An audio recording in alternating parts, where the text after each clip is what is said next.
राम राम शेतकरी मंडळी।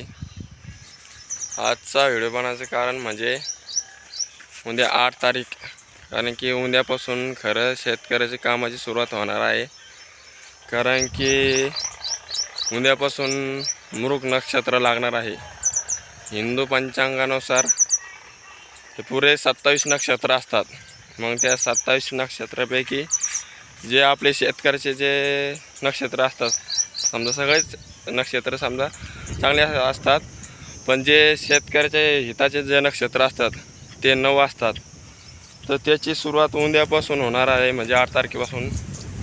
तर ते पहिलं नक्षत्र आहे आपलं मिरुग। उद्या मिरुग हे दुपारपासून लागणार आहे। हे पहिलं नक्षत्र आहे, कारण की जसं चातक पक्षी जसं पहिल्या पावसाची वाट बघत असतो, तसं शेतकरी हा मिरगाच्या पावसाची वाट बघत असतो। कारण की मिरगाची लागवड ही चांगली मानली जाते। तर पहिलं नक्षत्र आपलं हे मिरुग। त्याच्यानंतर उजूक 15 दिवसानंतर आद्राक, म्हणजे आपण मराठी भाषेत त्याला आरदाडा म्हणतो। उजूक त्याच्यानंतर जे तिसरं नक्षत्र लागत आहे ते पुनर्वसक, म्हणजे पूक, मोठा पूक म्हणते त्याला। चौथं जे नक्षत्र आहे ते पुष्पेक, पुष्पेक म्हणजे लहाना पूक।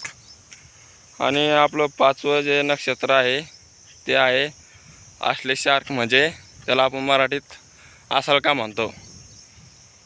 6वं नक्षत्र जे आहे ते आहे आपलं मगा, म्हणजे मगाचा पाऊस जरी जोरदार झाला तर बऱ्याच पिकाची आपली निवड होत असते। म्हणजे मगा जर पाऊस जरी जोरदार झाला तर आपले बरेचसे पिकं हाती येतात असे शेतकरी सांगतो। आपलं 7वं नक्षत्र आहे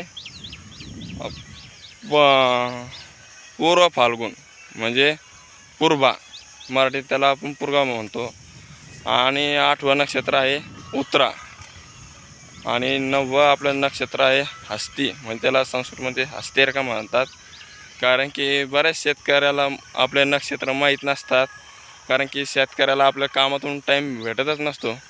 त्याची काही गलती नाही शेतकऱ्याची, पण आपल्याला जे माहिती आहे ते आपलं कर्तव्य आहे की आपण आपल्या शेतकरी राजाला सांगावं।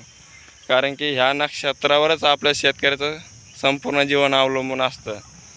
आपली ही जी माहिती सर्व शेतकऱ्यांपर्यंत पाठवा, कारण की शेतकरी हा जगाचा पोशिंदा आहे व शेतकऱ्याला हे नक्षत्रानुसार आपली पेरणी करावी लागते। धन्यवाद।